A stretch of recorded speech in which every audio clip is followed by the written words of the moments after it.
Hello, honored guests. Welcome to our first episode of USBI's International Atmosphere, brought to you by Chris Zwingelthal from the US Eastern Seaboard, bringing global solutions to local problems. Ladies and gentlemen, a huge thank you for joining us today. We promise you an experience. Please kindly be reminded to keep your mics on mute, and you're welcome to switch your cameras on. My name is Melissa Tsodedze, and I am joined by Millicent Tsodedze, and we are your hosts from Unique Speaker Bureau International. We are Unique Speaker Bureau, and for 13 years, we have been Africa's leading ecosystem for speakers, providing our customers with experiences like no other. And as part of our promise to provide our customers with not just a speaker, but an experience, July 2022 marked our much anticipated launch of Unique Speaker Bureau International in the global market, purely dedicated at tackling the biggest corporate challenges of our century. USBI is at the heartbeat of conferences. We don't simply provide speakers. We provide world-class experiences and opportunities through our model of fuel, ignite, and accelerate. And without further ado, we'd like to welcome Paul McCannon, the founder and CEO of Unique Speaker Bureau International. Paul, welcome. Please share a few words with us. Thank you very much to our lovely host there, Melissa and Millicent, as charming as ever. A warm sort of global welcome to everybody on the call. You can't really say good morning or good afternoon on a call like this, can you? And isn't it fantastic? We're all about, at Unique Speaker Bureau International, we're all about effective partnerships. And these effective partnerships are kind of underpinned with our 5-star value system.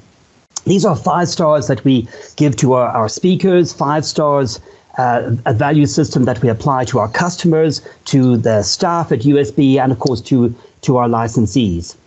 So if you can imagine for me sort of a beehive, if you will, like a global beehive, where you've got speakers from all over the world, customers from all over the world, it's quite a large sort of ecosystem.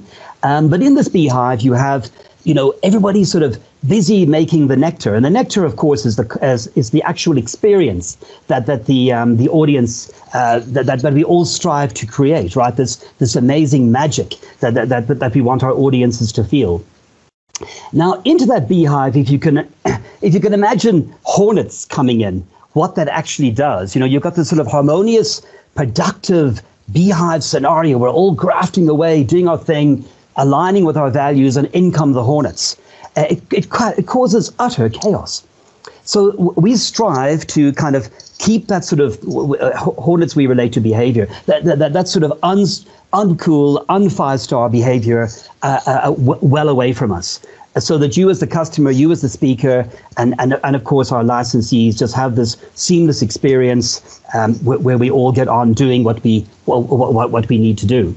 Now, in this sort of collaborative model, we are able to bring out great initiatives that Melissa and Millicent alluded to, which we call FIA as an example. And FIA is a lovely acronym for Fuel, Ignite, and Accelerate. So how we can best fuel your conference by working together with our speakers to create some sort of really great atmosphere going into your conferences. How we can ignite and by taking the speakers off the proverbial stage, if you like, and get them to really ignite with your audience, fire them up. Go to the people at the back of the room who probably have great important contributions. The reason at the back of the room is because they're so busy. They're trying to sort of balance everything up. Be at the conference, but manage their customers. Ignite them. Get their thoughts and use that more effectively in conferences. And of course, probably the most important piece is the acceleration. This is 90% of the time in our experience that gets forgotten about. So you've got this great event, so much effort put into it. How do you create that message of sustainability and push it through all the way long after the conference is gone? And these are things that our speakers can help, and the teams at Unique Speaker Bureau International across the globe. Everything that I've just sort of described to you is pinned down by our licensees. We are growing and forming licensees and acquiring licensees across the globe. So we sort of started in Australia. We're now in 14 countries in Africa, not just South Africa anymore. The Southeast Asia, and of course, America. And this is where I'm going to hand you over to my esteemed colleague, Chris Zwagenthal, who is now our licensee in America. Chris is a sort of a consummate professional.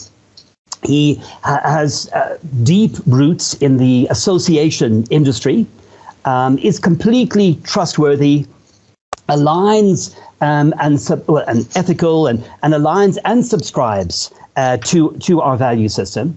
And I would basically say to anybody out there, whether you are a speaker, whether you're a customer, or whether you're part of the USB staff team or another licensee, if you're engaging with Chris, you will have a phenomenal experience. It is as simple as that.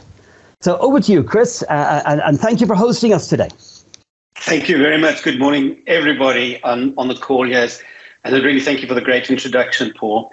Paul has mentioned I'm the Eastern Seaboard business, heading up the Eastern Seaboard business of USBI.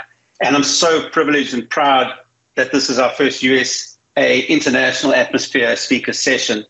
I would also like to add my personal thanks to the speakers who have taken time out to present and to be with us today, and also to all our guests who have joined us from around the world, as well as also to the USBI team who have done so much in terms of preparation and making the arrangements for this session.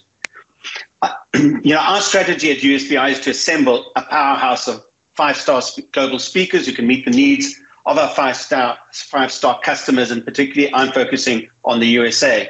And the speakers on our panel today form part of the excellence that USBI brings to the market. What will differentiate us in this competitive market? And Paul has certainly alluded to that. But a key factor for me is a focus on collaboration between the speakers, customers, and the US licensees and my colleagues around the world. Each customer has a unique requirement, individual needs, and goals. And we know that we need to know our speakers and their areas of expertise, and we're getting to know them fantastically well. At USBI, we will ensure that there's a perfect fit between customer and speaker to bring those global solutions to local problems. So I'm committed to making this a reality and ensuring USBI becomes the speaker bureau of choice in the USA. And thank you, and I'm looking forward to the session going forward. Thank you. Chris and Paul, thank you so much for that warm introduction to our agenda today. We may have all heard the saying that goes, without diversity, creativity remains stagnant. On the hot seat right now, we have Vumile Msweli on the topic of diversity. Vumile Msweli is a founder of He Said Consulting, a pan-African coaching firm with presence in Botswana, South Africa, Rwanda, Nigeria, and the United States of America. She has successfully led her teams globally, remotely, and been able to effectively adapt during the uncertain times of the pandemic while growing her business. She is the voice behind the World of Works with Vumi Careers, featured on Botswana's Duma FM, as well as South Africa's Kaya FM. Vumile has been featured on international media outlets. She has traveled to over 55 countries and worked for reputable companies all over the world. She holds an accounting science degree, honors in financial planning, postgraduate from New York University, an MBA from the University of London, postgraduate at Harvard University, and is currently studying her doctorate in Switzerland. Her business accolades include being named Mail and Guardian's Top 200 Young South Africans, CEO Magazine's Pan-African Business Woman, and Brand South Africa's Play Your Part Ambassador. She is a TEDx speaker, having addressed the African Union and the Women's Economic Forum. Vumile, welcome on the USBI stage. Please take us away. Awesome. And I'm here to talk about diversity. I think the one thing we didn't consider in talking about diversity is IT is now definitely a part of our diversity, because it's constantly either working for us or not. So, as mentioned, my name is Vumi Msweli, and I have the pleasure of chatting to you today a little bit around diversity. I know Millicent and Melissa have done a great job in introducing me, but I thought I'd share a little bit about me as to why I can talk to you about diversity. So, of course, I'm born in South Africa, which is, fun fact, the only country that has 11 official languages. So really, we're diverse in how we speak. But not only that, I've had the privilege of living in 12 countries all over the world, everywhere from Germany to Singapore to the Democratic Republic of Congo. And of course, now I live in between South Africa and Nigeria, and I don't think it gets more diverse. And of course, I studied in the US, so definitely comfortable calling it a third or fourth home. So enough about me. Let's get cracking on diversity. So I'm interested to know, ladies and gents, what is diversity? How would you define diversity? Let me know in the chat. But as you're letting me know your version, I will let you know what Oxford Dictionary says about diversity. I thought it was quite interesting because it says it's the practice or quality of including or involving people from a range of different social and ethnic backgrounds and of different genders, sexual orientations, and of course the ever important ETC, etc., etc.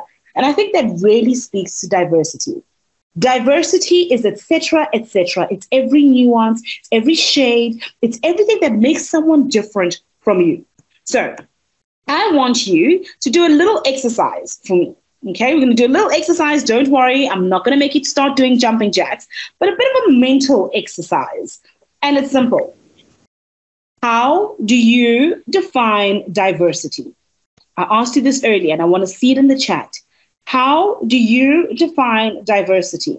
And often we come up with all these arguments as, oh, someone who looks different to me, etc. But for me, I often think, who is the most diverse person from me? Who is a person that if I look at, if I hear them speak, is in the complete spectrum on the other side from me? And that's what diversity looks like to me. So it could be something as simple as, oh my goodness, someone who grew up in a beautiful picket fence home, and I grew up in the dusty streets of a township in Africa. That person's experience is diverse from mine. It could be someone who studied in another part of the world. They could have studied in Malaysia and I didn't. And their point of view is different from mine. All of a sudden, when we start looking at the nuances of what makes people different from us, it gets a lot richer. So in looking at how you define diversity, I want to see, did you think about all of this? Their language, their religion, their nationality, their experiences, their culture, their age, right? I think a lot of us are now dealing with the Gen Zs coming into the workplace. And all of a sudden, that's a completely new experience for us. Physical abilities, your ability to walk while someone might be, paraplegic. That's a diverse life experience. Job levels. So someone might be a vice president and you're just starting out in your career. All of a sudden, the layers of diversity are very, very big. But the biggest takeaway for me is diversity comes from a different perspective. Someone whose life view and experience is fundamentally different from mine. And why is this important? As we start navigating the world and our place of the world of work, your target audience, your customers are no longer limited to who you see sitting next to you in the office. All of a sudden, wherever you are in the world, it's a global village. You are sitting in San Francisco, and the person sitting next to you grew up in Pakistan. The person to your right is from Nigeria. All of a sudden, the world is diverse, which means our ability to rope in diversity makes us competitive in the global space. And a lot of us say, I understand this, it's important, but we've always done it this way here. It's always worked for us. But what a lot of people don't talk about is the cost of lack of diversity. The cost of lack of diversity. If I had asked you maybe 30, 40 years ago to whip out your phone probably would have sounded like dee-dee-dee-dee, dee-dee-dee-dee, dee-dee-dee-dee-dee. Now I'm exposing my age here, showing you how diverse I am there from some of you. But that is what would have happened. You would have thought of a Nokia 3310.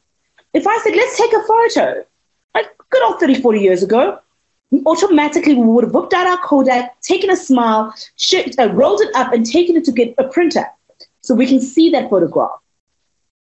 But things have changed. Some of these big brands no longer exist. The Lehman Brothers. Nokia doesn't have a big footprint as it used to. BlackBerry, Kodak. Why? Their ability to be here in what is now the future for them was a cost. It cost them because there was a lack of diversity. Fun fact, the board at Nokia all went to the same schools.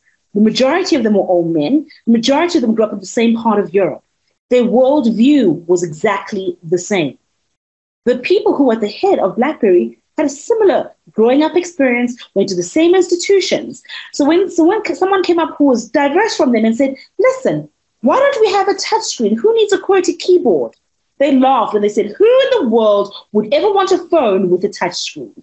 Needless to say, they're no longer here. The same is said of Kodak. Kodak, interestingly enough, were the pioneers of digital photography. But the board looked around and said, no one will ever need that. And there wasn't a strong enough voice of diversity. They're no longer here. Of course, the famous case of the Lehman Brothers, also a lack of diversity in where they came from in education, cost them their ability to be successful. So when I think of diversity for me, I always think of a little story that my grandfather used to tell me. So when I was a little girl, I grew up in, a dusty township here in South Africa. And my grandfather used to just be my entire world growing. And I always had my head stuck in a book. And unfortunately, my grandfather, he didn't have that opportunity, right? He grew up in apartheid, so he only had a 4th grade education. So as we were growing up, my grandfather once said to me, Vumile, you always have your head stuck in your book, eh? Who wrote them? Who wrote them? And I remember thinking, I'm very proud of myself. I've recently learned this word. I must have been about 8 or 9 years old. So I looked at my grandfather, fixed my glasses, and I said, authors, Nkulu, authors. What's an author? An author is a person who writes books. Oh, he said. So you would rather spend time reading your books than speaking to the people who could have written these books. And I thought, wow, what an interesting philosophy. My grandfather didn't see human beings as just being human. He saw them as books. He saw them as an opportunity to learn from. And I thought, what an interesting way to go about the world. And if human beings really are books and we're surrounded by human libraries, are you only reading the same genre? Do you only interact with people who are just like you? If you say, but they're different from me, there's nothing we've got in common. Then I'd like to, respond with what Maya Angelou said. I am human, therefore nothing human can be foreign to me. Our ability to be human means we've got the ability to connect. So I'd like you to reflect on diversity personally. Who seems foreign to you? Who are the people that trigger you? Either trigger you with joy and laughter or trigger fear because they're so different from you. Then ask yourself, they're human, I'm human too. What do we have in common? How can I connect with them? Because for me, the ability to read different genres in human beings is similar to an orchestra. I grew up playing the violin, but if all I ever did was listen to the violin, I think I'd pull my hair out. There's something rich about the cello, something that's light about the piano. That is what human beings bring to the table. They allow us to hear the music of life in our diversity. Don't only stand in your section listening to the same song. So in the words of a very famous American artist, let the music play on. Be self-aware. Get diverse people into your team. Grow diverse people. Make sure you spend time investing in diversity to ensure that in 20, 30 years' time, we're no longer speaking about you like we do about Kodak or Nokia. We speak about you as someone who was able to ensure that they got diversity, a different world perspective, and in so doing, were able to impact the world. My name is Vumi Msweli. I look forward to connecting with you at your next conference. And with that said, I'm happy to take any questions in the chat, as I do know we are a little pressed for time. Thank you so much. I'll hand over back to you, ladies. Thank you so much, Vumile, for your profound insights. That was really short and really, really sweet. I'm just looking for any questions and comments in the chat. I'm just grabbing one comment from the chat. Paul said, the more diverse your team is, the more complex problems you could solve, making you more competitive in the workplace. Absolutely agreed, Paul. I believe that hope will be found by understanding that diversity is the essence of the future world of work. And that is why each and every one of us should take at least one more step towards creating a diverse world. A wonderful comment in the chat. Somebody said, yes, energy from Vumile, 100%. The next topic is leadership and culture, presented to you by a powerhouse duo, Mike Hancock and Landy Jack, and the admirable accolades under their belt are the following: content accredited by Education Alliance Finland at the same level as major universities, over a dozen awards in business and speaking, including a 2020 APAC Award for Conscious Eco Leadership and the 2020 Global Speakers Federation President's Award. We're not done yet. There are also authors of over a dozen books in business and mindset, including 3 Amazon #1 and 6 international bestsellers, trademark technology, gathered from over 2,300 global events, and an accredited CPD point provider. And last but certainly not least, co-founders of the Conscious Leadership Movement and 5 international companies with clients in over 50 countries they have personally worked in. Wow, my pronunciation bundles are depleted. Ma, what about yours? My English bundles are depleted too. Mike and Landy are the epitome of hard work and success. Mike and Landy, welcome to the stage. Please take us away. Hi, everybody, and thank you, Melissa, and thank you, Millicent, as well. So it is lovely to be here today, and we are going to share some details about leadership. We're going to share some philosophies, and we're also going to share some actions around leadership. Firstly, to kick things off, the world is in a big state of flux at the moment. So 79% of people that are currently leaving jobs are leaving because they do not feel any appreciation in their employer. Now, this is data that came out in September this year, so it's only a month old. By the way, 45% of leaders want to work from home, and they're pushing the CEO to allow them to work from home, but they're 33% more productive when they're in the office. Well, let's move on. 61% of leaders in a recent survey value privacy, but many offices have moved to open plan, and of course at home there's children running around and all sorts of things. And to finalise everything, the statistic none of us want to hear when we're running companies is our leaders are only productive for 74 minutes a day. That's the current state of play. So I'd love you to tell me, just in one word, what you think is the biggest problems in leadership today. If you can just jump in and go to the chat now and just pop in what you think is the biggest problems in leadership today. So the last comment there is Boomy, but she's not a problem in leadership. She's a wonderful, wonderful presenter and person who really knows her stuff. Let's go to this chat. Lack of company culture, says Brian. Thanks, Brian. Appreciate that. Landy's going to talk a little bit about that coming up. Do we have any others who would like to give some feedback? Lack of ability to make a decision. Thanks so much for that. Yes, very interesting. Well, the problem is, to move right into it, is that leadership has really not occurred at all. It's been glorified management. And if your company is in a position now where your staff are starting to think about leaving, and Forbes magazine said 83% of your staff are currently considering another job, then maybe listen up, because leadership needs to change.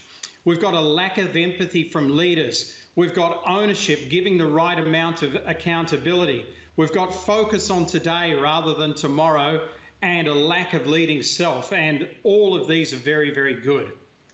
One of the things that we've been studying and working with and sharing with leaders all over the world is a word called conscious leadership. And that is about being at one with yourself, but also with your organisation. I remember I was sitting with the CEO of one of the world's biggest banks in Singapore, and he was telling me, Mike, everybody understands our corporate values. All of our people live them. I said, really? He said, yes, I promise you. I said, hand me your internal phone book. And he gave it to me. And I rang one of his heads of department. I said, hi, it's Mike here. I'm with your CEO. Can you tell me what the values of your company are? Guess what happened? He said, 1 minute. I know they're here somewhere. I just got to look through my file. I had them the other day. That's not conscious leadership. So what I'm going to share with you is some philosophy around conscious leadership, and then I'm going to hand over to Lundy, who is going to share some practical ways in which you can lead better and build a better culture in your business. Firstly, where I was brought up, I was always taught to be competitive. I learned to fight hard for what I want. I learned to crush the opposition. None of that is relevant these days. What is relevant is collaborative mindsets. Leaders need to develop and have a collaborative mindset.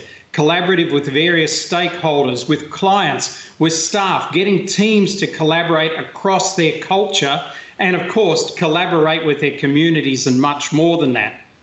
Then, I mentioned it before, but we have to live it now, is values-based leadership.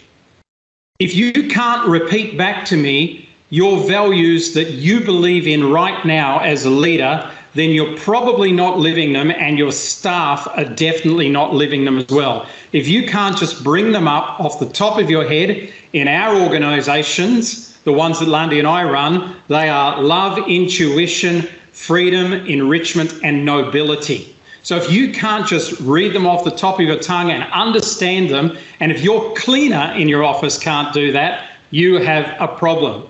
It's not a conscious business. The third thing is purposeful vision. Purposeful vision is a vision that has more purpose than just simply a shareholder return, has more purpose than just owning a specific market share. It's about what it does. It's about what Simon Sinek calls the why behind the business. Having purpose, having values-based leadership, and having a collaborative vision are the fundamental philosophies for you starting to change the ship in your organisation from heading towards the iceberg to actually steering into clear water. Here's Lundy. Hi, everyone. So the methodology that we teach when it comes to leadership, and more specifically the leadership that you implement when you want to have a culture that thrives, is threefold. The first thing we get you and your employees to focus on is to roar. So roar like a lion. And what does that really mean? That means helping you as a leadership team and helping your employees to find their essence, to find that part of themselves that they have not actually investigated, that part of themselves that may be phenomenal, with phenomenal potential, but also that part of yourself that you want to develop, that you want to grow. So unless you raise your self-awareness and you actually realize as an individual what's your essence, what's your voice, and where you can potentially roar, you cannot necessarily properly function within a culture. So once we've taken you through the process of helping your leadership team and your employees find your voice, your essence, and your roar, we move over to the next part of our leadership methodology, which is really the word run. So think of the bison that runs or used to run through New York. Think about the buffalo that runs. Think about the wildebeest that runs and migrate through the Serengeti. This is what it looks like when a culture starts to run together in a herd.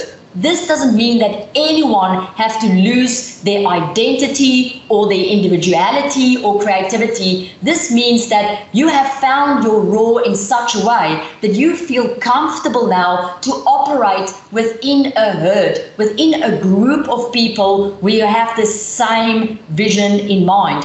What we're talking about here from a psychological point of view is a feeling of belonging, feeling that you belong in a culture because your individuality is not threatened, your essence and your special fingerprint is not threatened in any way. So you start operating within this herd. So first part of the methodology, helping you and your employees to find your raw. Second part of your methodology, getting you all to run, getting you all to belong, be part of a herd, look into the same direction, have the same line of sight. And then the third part of the methodology unfolds. And this is the most phenomenal part. This is the part where you start to rise up in the air. Yeah, I'm going to use the analogy of the eagle who has found their roar, the eagle who has ran with the herd, and now that eagle is spreading its wings and it's starting to rise into the air. And this is where leadership steps in. This is where the herd, the culture, the group that you've created no longer look in the same direction. They are looking in the same direction, but they're looking up as well. They're seeing leaders that are leading by example. They're seeing leaders who are spreading their wings and they're flying. They're seeing leaders who is showing certain behavioral traits, certain ways of living their life, certain ways of conducting themselves in business that's truly admirable. I'm talking here about the leader who has mastered themselves. I'm talking about the leader who's not pointing fingers and blaming other people. It's the leader who's been at that point where they had to find their role. They've been part of the herd and a community, and from that point on, they started to create a platform from where they can spread their wings, and merely by the way they live, merely by the way they conduct themselves in business, people are actually looking up to them as an example. So let's take the leadership philosophies as the ingredients for your leadership cake. Collaboration, purposeful vision, values driven. That's the ingredients, the raw ingredients for your leadership cake. And then when you make your cake with the baking process and bringing it together, and the outcome of that cake is the raw, the running and the rising up, not only of your cake, but of your organization as well. We have managed to create a community around the globe and a culture that really wants a house, that really wants to stick around and belong. In the past 3 years, we've had an over 90% retention rate of the people within our community because of culture. And we would love to share with you the ways we've done it, not only how it can be done in your organization, but bring to you the business intelligence, the cultural intelligence that we've created from around the world so that you too and your employees can roar, run and rise.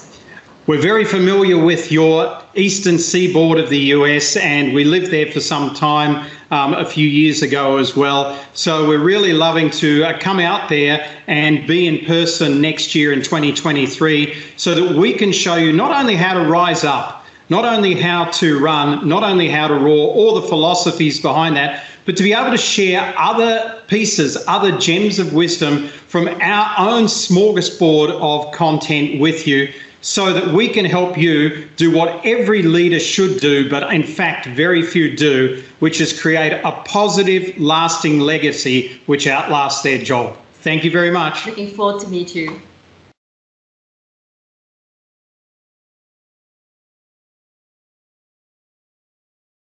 And that was Mike and Landy on the topic of leadership.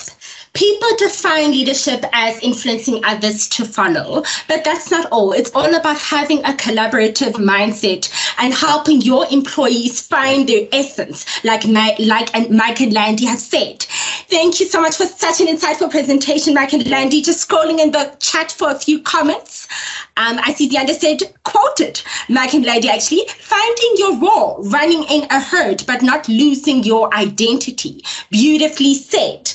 Next, we have in the hot seat is a speaker that is focused on driving better business outcomes. For more than 3 decades, Bob Roitblad has innovated, nurtured, developed, and successfully exited more than a dozen growing businesses. He uses his experience as the CEO of Mainsail Consulting Group, combined with his experience as a competitive sailor, to draw parallels between building and leading a winning yacht racing team and building and leading a winning business. Bob helps current and emerging leaders develop business skills that are effective, whether the seas are calm or storms are raging. Bob, thank you for joining us today all the way from the US. Please take the stage.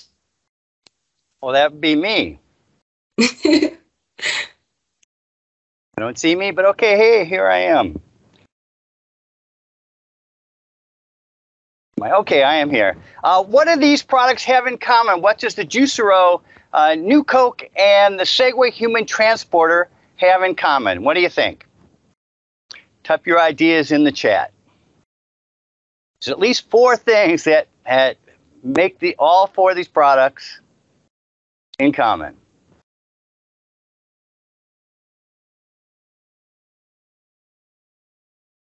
All these tests so late in the day in South Africa, so early in the morning here in the US. I like this. They're all unhealthy. And Leon, you're right. All 4 of them failed. So the 4 things they have in common is they were all marketed by their inventors as being innovative. They were all seemingly good ideas, but as Leon said, they all failed. And the 4th is I don't consider any of them to be innovative. Just because they're an interesting product doesn't make them innovations. So I'm Bob Reitblatt. As you heard, I talk about innovation. I talk about strategy. Those are my big things. Is that what would you like to talk about today? So innovation, pretty interesting word, isn't it? We talk about innovation and we say, we need to be innovative. Every company brags that they are innovative. But what does innovation mean? So good example, again, to type in the chat box. What does innovation mean to you? Can only products be innovative? Can services or events be innovative? What about strategies? Can strategies be innovative? What do you think?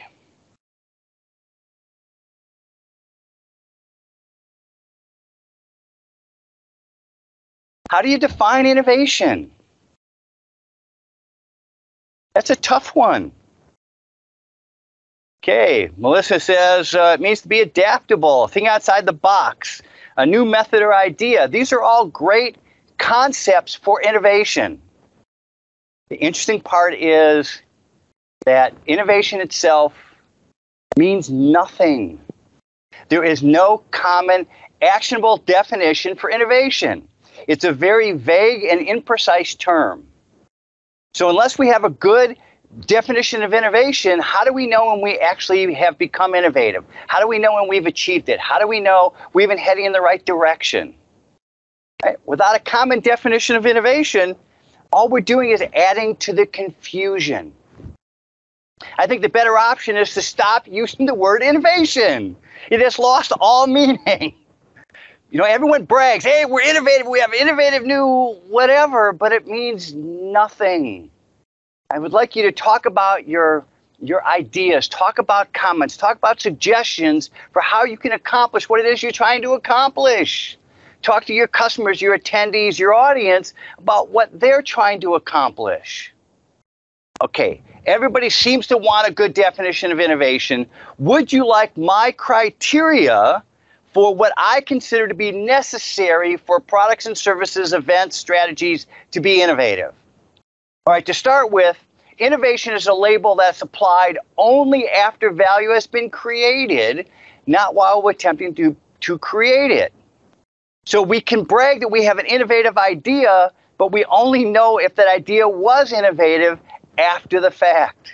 We don't know in advance. Again, this is why I think we should stop using the word. Okay? So innovation is an implemented idea that contains actually 3 elements. The first element is that your approach, your solution, your idea has to be meaningfully different, recognizably different, not just the same as what everyone else is doing. We don't stand out. We're not innovative if we're just another carbon copy product. Now, that difference can be functional, it can be tangible, it can be intangible, it can be some combination of all three of them, but it really comes down to that how meaningful the difference is in the eye of the beholder.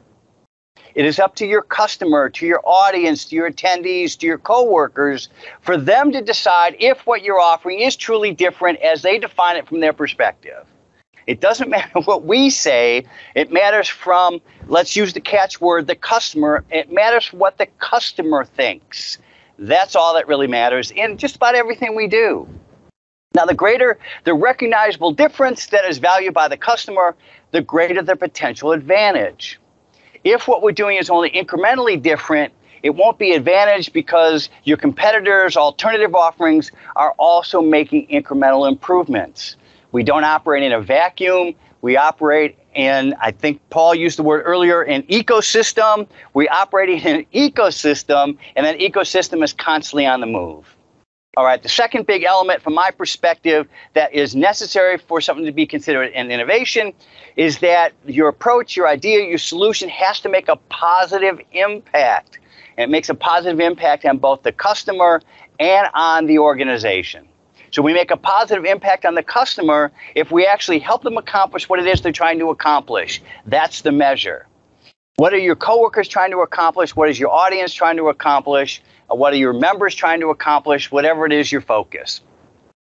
We make a positive impact on the organization when we actually accomplish the organization's goals. Now, oftentimes that is generating revenue, but not always. If we're an NGO, a charity, maybe it's how do we make a social change. But whatever it is, if what we're doing is truly innovative, then we have to move the needle in that direction also. We have to be, from the customer's perspective, something that is more relevant, more valuable to their perspective, to their needs, to their desires from the organization. We have to be more relevant to make things happen we need to make happen. All right, the third big element is that our idea, our approach, our solution has to have a positive influence. What I mean by that, it has to have the power to influence others to change their behavior. We know how hard it is to get people to change. So your new idea, your new approach, your new solution, if it's to be innovative, has to have the power to unlock or create enough new value that it influences people to take the action you want them to take. For example, if you're running an event, you have enough influence to get people to sign up for your conference. If you're doing an internal meeting, your idea, your approach has to have enough influence to get people to attend, to show up, participate. That means if you use my criteria, then products, services, events, strategies can all be innovative if they are recognizably different, if they deliver value, and if they inspire action. Just coming up with an idea isn't enough. Ideas are actually cheap and plentiful. It is the execution of those ideas that make all the difference, and if that execution actually produces a positive outcome. All right. Since the focus of today's session is really about the conference and events industry, let's talk about how to develop an innovative long-term strategy for your conference or event. Okay, in order to be different and certainly to make an impact, we have to understand how attendees will determine the value of conferences and events in the future. We're going to do that by looking at some recent forecasts that could, I emphasize could, shed some light on future expectations. The thing about forecasts is they are predictions. They're not contracts. Just because somebody says, hey, this is my prediction, doesn't mean it's going to come true.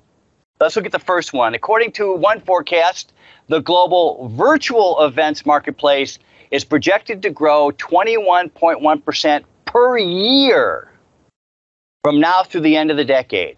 That is a significant amount of growth. Now, do you think that prediction means the end to in-person meetings? What do you think?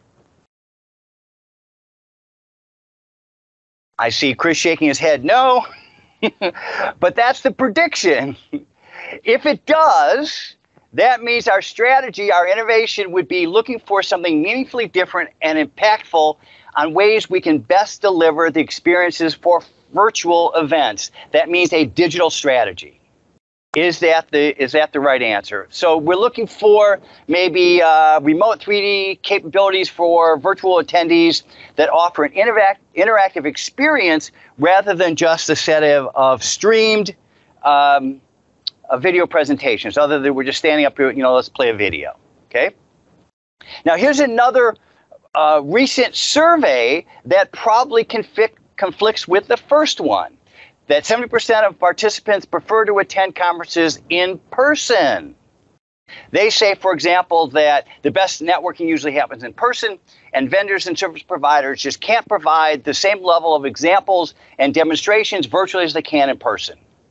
Now, based on this forecast, a digital-only strategy would not be successful. So your great digital strategy wouldn't be innovative because it probably wouldn't work. Okay. But wait, as they say on late night TV, there is more. Let's look at another statistic. Now, this one is a trend. This is already happening. So this is much more likely to be real, that the most profound changes will not come from technology, but from a demographic shift. So the two age groups that dominate the workforce in the future, Gen Y, which is people in their mid-30s to late 40s, or they will be by the end of the decade, and Gen Z, people who are in their mid-teens to mid-30s by the end of the decade. They're going to make up the majority of the workforce, which means they're the ones most likely to attend meetings and conferences. Now, the expectations from these two generations are radically different. They want control of their space, their time, and their agenda, which likely means that instead of having in-person events or virtual events, we'll likely need an innovative strategy for putting on digitally enhanced events. It won't be like we're used to. We're going to have holograms and 3D and all the other fun things. That means we need to put on events that are impactful and that empower your attendees to interact with and consume content and presentations when, where, and how they choose. It also means you need speakers with global cross-generational messages and who are comfortable using technology. All right, just as there are competing forecasts about the future, there are also competing realities when it comes to developing and executing an innovative strategy. All right, to start with, there is a direct correlation between strategy and success. The better you plan, the more successful you're likely to be, or so the saying goes. On the surface, that seems like it's true, but is it really? Let's look at the second reality, and that is that strategy leads to success only when that strategy is appropriate for a specific opportunity and a given set of circumstances. In other words, preparing for the wrong circumstances is not likely to lead to success, no matter how effectively you plan. If you're planning for the wrong outcome or towards the wrong circumstances, it's not going to be successful. So that leads to our third reality, and that is you are only recognized when your strategy produces results. No one cares how much preparation you put into a failed strategy. And this is why you want to partner with USB. When you partner with USB, we're going to help you achieve your desired results, and we're going to help you get the recognition that you deserve. This is why I love being a speaker for USB, because USB is the best in the world. I appreciate your time and attention. I purposely ran through this quickly because I want to leave time for your questions or your comments, or even if I have to apologize for something. So I'm looking at the chat window. What are your questions? What are your comments? Where's the future of the events and conferences going to be? Where's it going to go? I'm not making the prediction. I'm just trying to wrap it up and be flexible. Ladies, back to you. Thank you so much, Bob. That was definitely a thought-provoking presentation. Thank you for sharing. I think the VUCA environment demands for us to be more innovative, which, like you said, Bob, being meaningfully different, agile, and aware of trends, so we can use those as opportunities to harness success. And not only that, but we should also be able to positively influence those we engage with, whether customers, peers, or colleagues. Great message, Bob. Really appreciate your time. Just picking up a comment or two from the chat. We have a couple of people saying, great presentation, Bob, insightful message.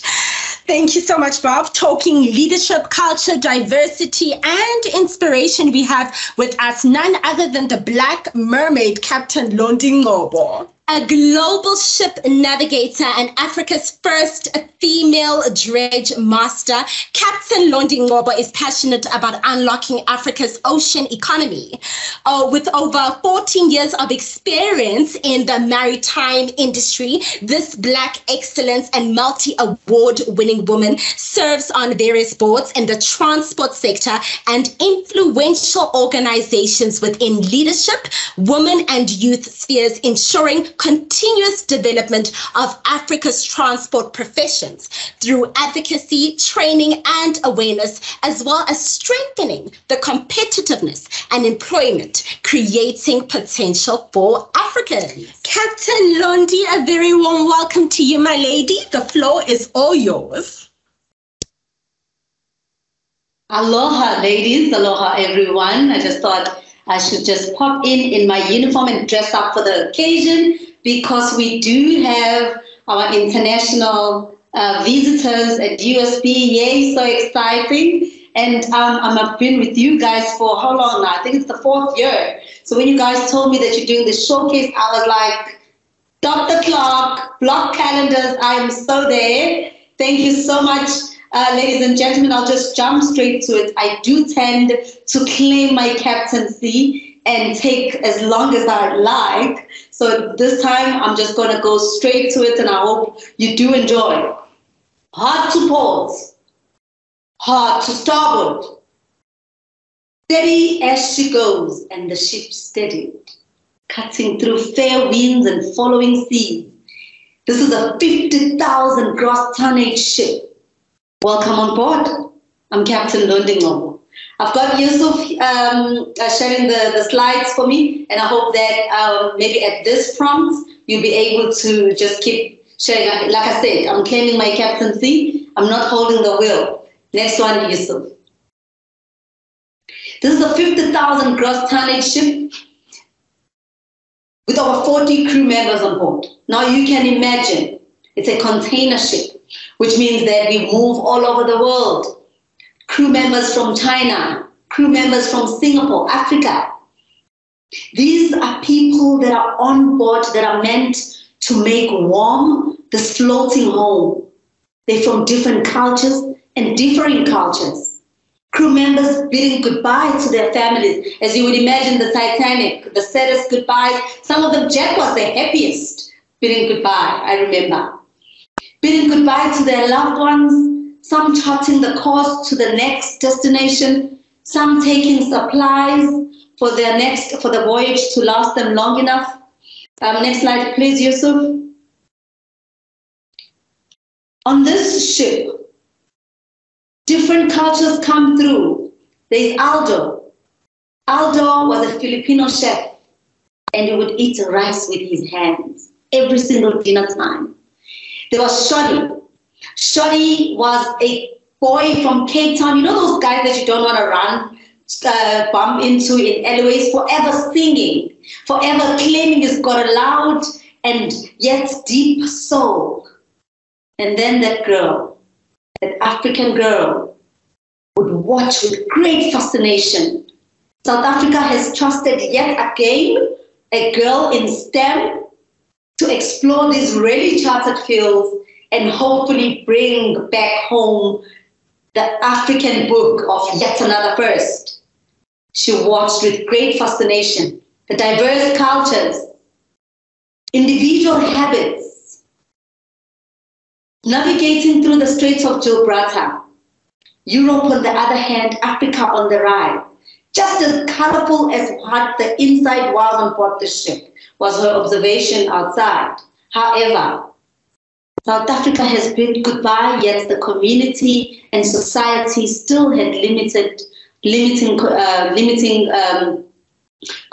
thoughts around her becoming a captain. Where have you seen a black, let alone female, Surely you've watched the Titanic. No one would have imagined, even Rose herself, going behind the wheel. These tough voices that were meant to carry her on board the ship so she may thrive and bring about this diverse color within the global sphere. Things started being very sour. They became sour because she needed the strength to be able to bring back home what would seem like history in the making. The tough and technical engineers on board versus the feminine and domesticated hospitality crew. You'd have the eloquent captains with 4 bars on their shoulders, crisp white shirts. They eat with gold cutlery versus the deckhands with filthy overalls, eating rice with hands, bare hands. She witnessed the young, witty crew members who are just doing their parts and just happy to travel the world for free versus your officers on board the ship. To those who have sailed on the cruise liners, you know this. The officers on board the ships, you don't want to lock eyes with them. Do not touch my binoculars. And as for her, the youngest crew member, only female, only black. Yes, so please. Only female, only black. Or give her her first grey hairs before she can even go behind the wheel, they say. Wow. The many voices that echoed, tied up with what the society had sent her with. But you're black. You can't swim. Away for months, 8 on, only 1 back home. What if you die? Dude, what if your parents die? Where have you seen a black female become a ship captain? Surely you're going out there for prostitution. I'm a mother now and I'm married. And I often think that I wonder if my 6-year-old daughter, who wishes to become a captain one day, Yusuf, please, next one, who wishes to become a captain one day, if I'm cultivating her or grooming her enough to see that actually a dream worth chasing is worth quietening the noise. And that way being able to thrive and color your ship up from white to pink and color your onboard crew up from overalls to penguin suits to everyone is the same. I did not choose to be Rose from the Titanic. I chose to captain the Titanic. And with now my 16 years experience in the maritime industry, and I saw that Belisa and Millicent, why don't you just become MCs yourself? Like, beyond this, let the USB put you out there. With now my 16 years of experience, which you have shared, and having become a captain, fast forward and years later, and having walked the walk and traveled the world and infused in the different cultures, and become Africa's first female dredge master and trying to navigate not being the only. The world knows me as the Black Mermaid now, but the pressure remains in saying, what are my key takeoffs in becoming the first and navigating not being the only? It turns out that the ship I was meant to navigate, that was deemed to be rocket science, was simply just life treasures, like simple life treasures. Yusuf, I'm going to ask you to please just skip through the slides much quicker, because I do want to make sure that I share the key takeoffs of my work now. I'm not sure why it's actually slower. Next one, please.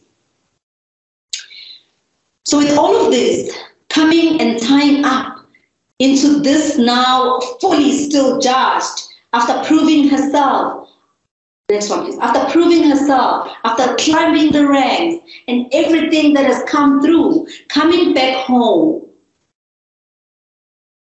and kids seeing this Black Mermaid saying, Sislandi, I want to be like you.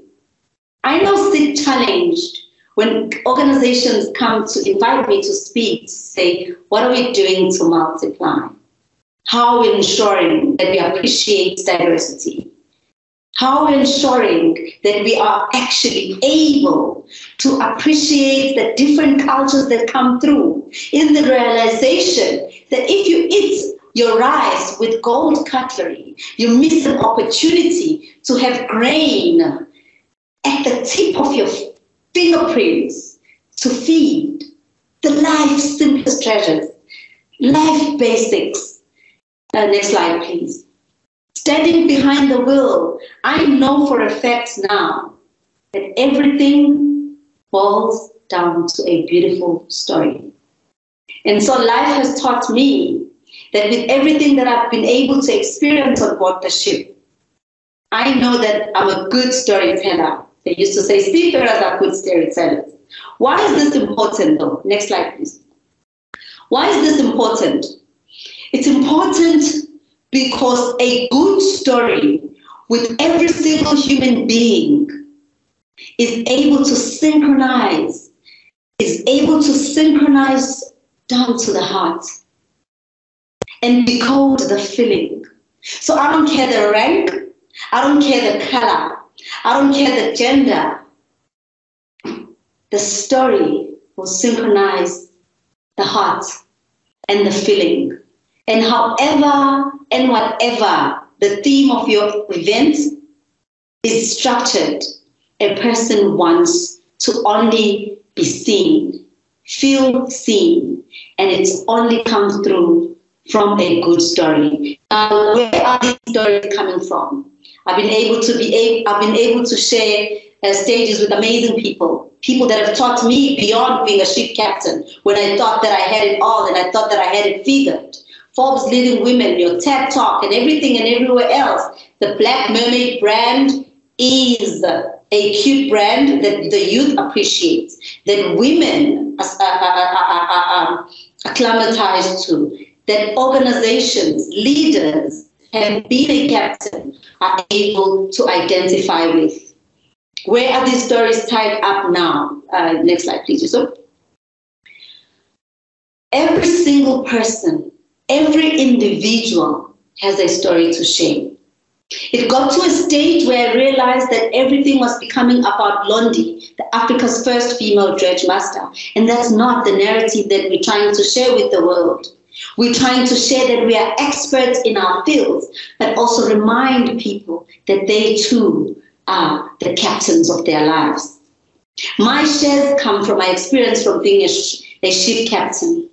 Now realizing that a sinking ship is a significant story behind resilience and reinvention, overcoming hardships, and yet being able to finish strong. A sinking ship in the organization is able to bring about truthful colors and different cultures on the table to make sure that we all walk out as survivors. Why is a ship called a she? That would be a question I would ask everyone, and the answers were always absurd. No, she's too big, so she requires a lot of paint. No, she's called a ship because there's always a man behind the wheel. No, she's called a ship because when you enter a harbor, there's voyage system. It was all ridiculous. And now I've had to question women events coming through. Why is a ship called a she? A ship is called a she, from my observation, because through stormy weathers, she knows what anchors her. Through stormy weathers, she knows that when you drop the anchor, she will find stability. A ship is called a she because there is power behind the nurturing of a size that big that makes the world go round, because there's no shopping without shipping. Why is a ship called a she? Is a favorite that I share with women events and women in leadership for them to realize how powerful a she is. Next slide, please. Realizing that when you come on board the ship and the captain goes down last, you abandon the ship. And you would have seen that on the Titanic. Abandon ship. The captain goes down last. The strategy sessions that go through every single year, the leadership sessions that go through in beautiful, nice, fancy hotels, to remind them that leadership is vulnerability. That leadership is vulnerability, bravery, courage, but the captain goes down last. You carry us. And that a good ship is not defined by the captain, it's defined by the crew members, making sure each and every on board the ship, who is with you? Are they for you? Are they enjoying the ride? The second to last, a part of refuge, being able to know that when you go to rescue, you embrace change, you change and transformation, you break through, you bring about innovation and creativity. That is a part of refuge. When you're able to recoup and go take your team to a strategy session, you know that you are at a part of refuge and use that to the best of your ability. Pirates on board. When pirates come on board, and they will come on board your organization, when pirates come on board, how do we ensure that you use each and everyone's skills? Would a pirate serve you with gold cutlery, or would they serve you with rice and you would have to eat it with your hands? How are you able to communicate the survival methodology within this time when Captain Phillips is attacked by pirates? Work culture, teamwork, and team building that will make us survive through pirate attacks. So in all honesty, the stories that come from shipping are endless. And through my coming out as a Black mermaid, I've realized that I have a lot of stories to tell. And in the process, I'm happy that I'm able to change lives, transform individuals, remind people that they are captains of their own ships, and be able to equip them with tools to thrive in the organization, regardless of the thing, the gender, the rank, the year, the hardships. We're all beautiful flowers made from the same gardens.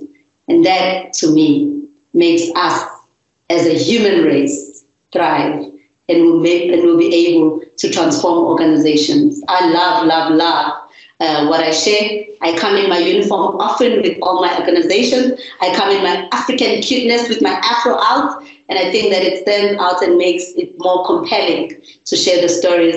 And yeah, I just thought that maybe I should just give you a snippet of one of the stories and share with you the beauty of storytelling that will be able to bring about your guests on board with me, and then share with them the key takeoffs from each and every story. Thank you. Londi, thank you so much.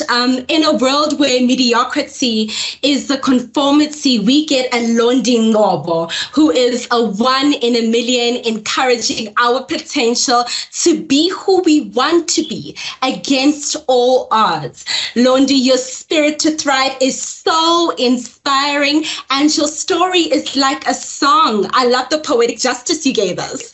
Lovely comment by Dumisani. He said, never been on the ship, but now I feel like I am on board, hey?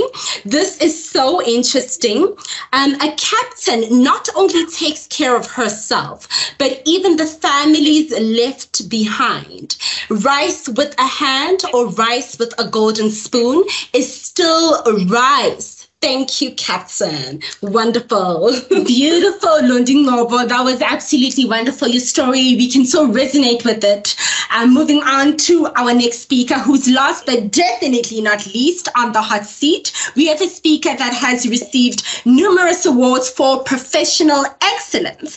Brian Pastley isn't your ordinary presenter. He began his career selling door-to-door over 30 years ago. Since then, he has been a serial entrepreneur, building 3 highly successful organizations and selling 2 over the past 2 decades. Brian teaches behavioral science around why people do what they do and how to manipulate challenging scenarios with good intent. Welcome, Brian. Please take us away. Hey, thanks, guys. You know, it's interesting with everyone on here, both peers as well as folks that are from the outside. It's a lot to absorb, all the different folks and different messages, but I think we all have very similar things in common. By the way, I was sitting here drinking Lean Body, hoping it works. So the judge will tell on that over time. If I drink enough of it, I shall become it. As you mentioned, I do live here in the States. I travel globally. Our company is called the Constance Group. And I share that because Constance was my mother's name. She died when I was a year old, and her legacy was one of service and giving of others. And our slogan is less corporate, more human. And we have an office in Cape Town, South Africa, as well as representing here in Charlotte, North Carolina. And it's interesting because we're retained by a lot of over $500 million turnover companies here in the US that engage us to help them grow sales. But on our speaking side of the business, I love giving talks around building cultures and obviously sales optimization, but they all have the same common denominator, and that is how we choose to communicate.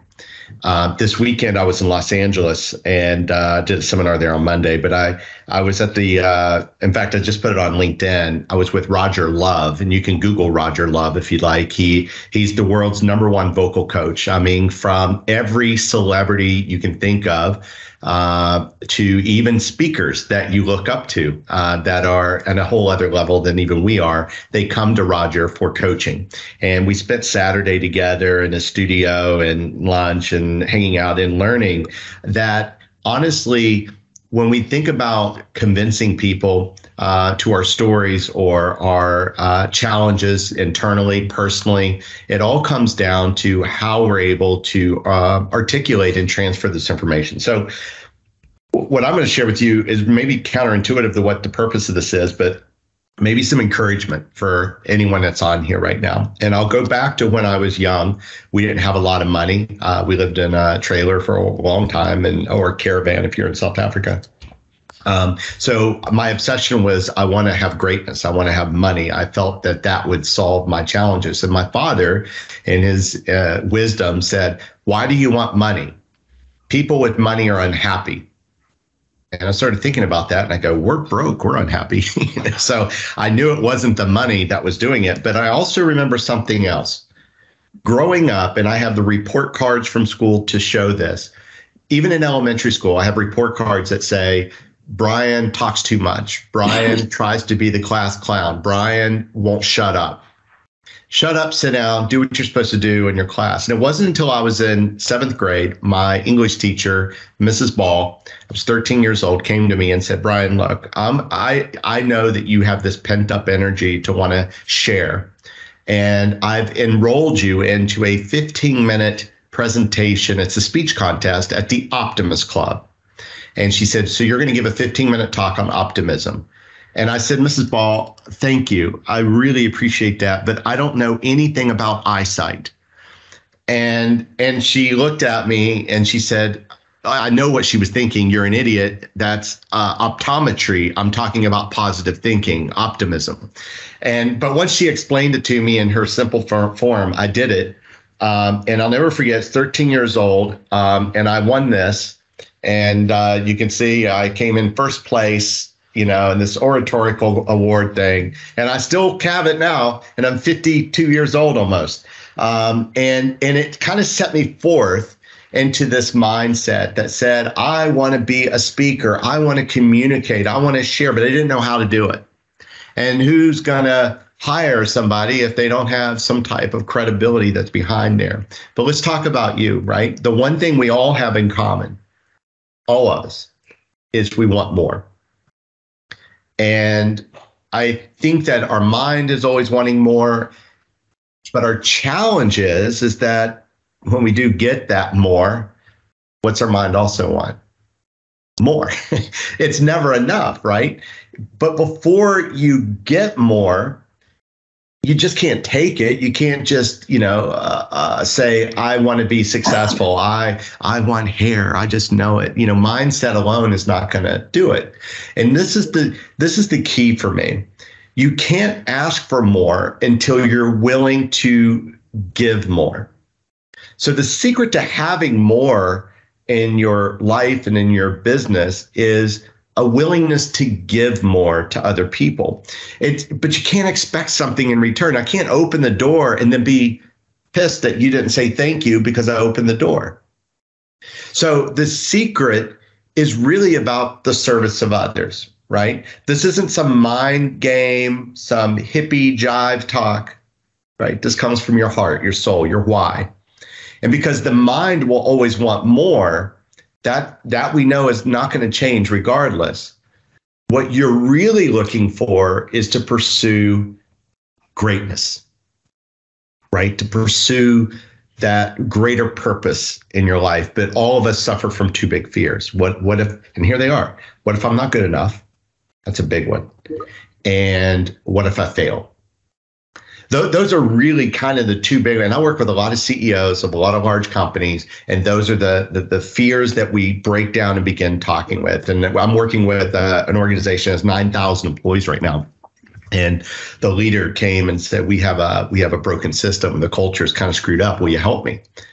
Guess where we figured out the problem was? It's not the people. That's the symptom.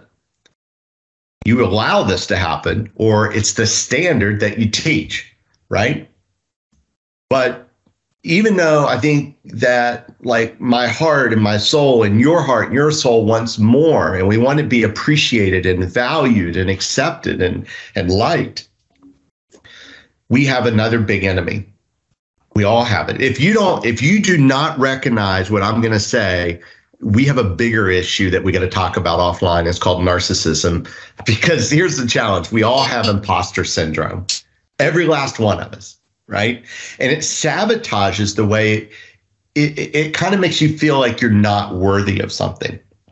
And I've been very blessed and lucky in this world. In so many different ways. And number one, I always strive to not, take myself so serious. I started, a TikTok channel during COVID just to be kind of funny. And you can see here that we sitting close to 1 million followers on there, just doing silly pranks, or whether it's Instagram or my YouTube, whatever, play button award for subscribers. But I still look at that and I go, yeah, but what if they figure out I'm really stupid? I didn't go to university. What if they understand that I'm scared? And now I'm leaning into this, being in my 50s. I'm not old enough to like fart in the grocery store and not care, but I am old enough to realize that, it's not what other people's values are that really determines who I am.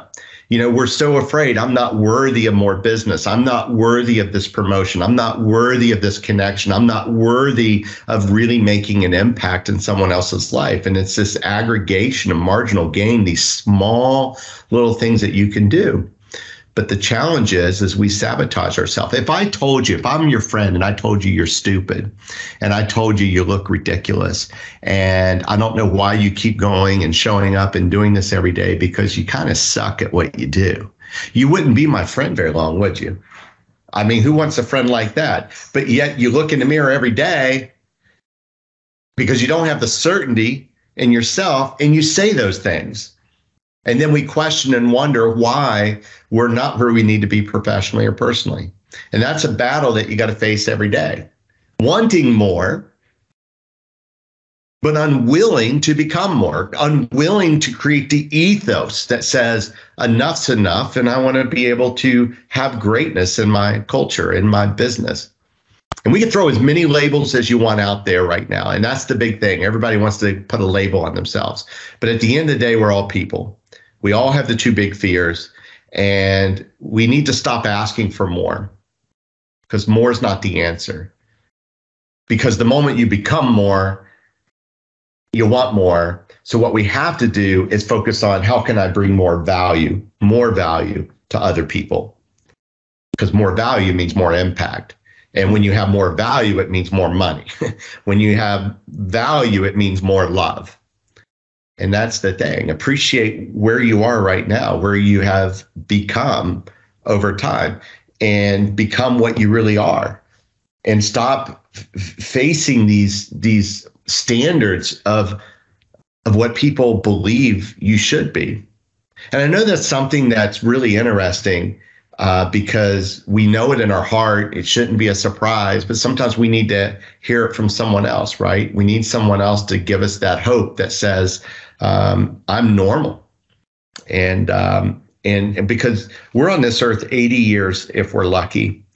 I'll share something else. If you Google student pilot Brian, talking about the captain that was speaking, student pilot Brian, that's me.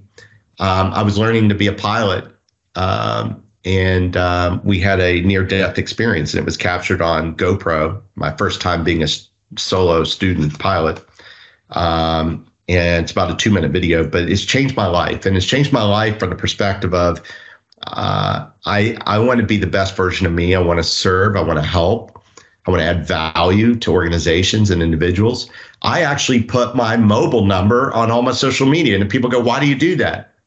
2 reasons. Number 1, I want to be of service. Number 2, I'm scared. I operate from fear that I'm not worthy. I want to make sure that I make it easy to do business with me. I shower with my phone for a reason, so I can take calls. Now, don't do FaceTime, so don't be testing me on that one. But I can tell you that for me, it's just so incredibly important to be of service to other people. There's no such thing as work-life balance. There's work-life harmony. And I think that's where we are in this world. And I think that dreaming big and going big doesn't necessarily happen overnight. You know, if you look at USB International, everything starts small and then it scales. And that takes time. It takes effort. It takes commitment. It takes hope, but it takes commitment. And that's staring failure in the face, you know, and being able to push through anyway. I'll close with this. I think and by the way, I'm just speaking from the heart today. This is not some type of predetermined talk here. But I find it extremely interesting how we all desire the same things, but we're afraid to say it. And I know together, if we work together, you know, anything is possible. Not everything, but anything is possible. But I think our key here is to know that we all want to help other people. And I'm grateful to have the opportunity to be here. And I always love to add value. Chris is an amazing gentleman. I've had the opportunity to get to know him a little bit more. I think anybody that has an option to work with someone with the industry background and experience to find the right person for your event. I'm not the right person for every event, and I'm not naive to believe that. I think when you get to that point, again, ego is bigger than reality. But what we want to do is make sure if we can add value, we add value for those people that need it. So thank you, Paul, Chris, for the opportunity to share this morning. I've actually enjoyed listening to everyone give their presentations. And I look forward to seeing you guys again in person. Thank you so much, Brian, for that captivating talk. Like Brian says, guys, you can't have more without willing to give more. Just reading a comment or two from the chat, we have Dumisani who says, give before you ask mentality is key. With all that said and done, we have come to a close of our international atmosphere for today. We promised to gather inspirational speakers, and we can safely say that is just what we brought to you today. It has been absolutely wonderful hosting all of you. Thank you so much for joining us today. Thank you to our speakers for joining us today. And thank you for Chris for hosting us today. And until we meet again on the 30th of November at 10 a.m. U.S. Eastern Daylight Time, we will see you soon. So thank you so much for joining us. And if any other speakers on our lineup could be your next speaker, please do get in touch with Melissa at uniquespeakerbureau.com.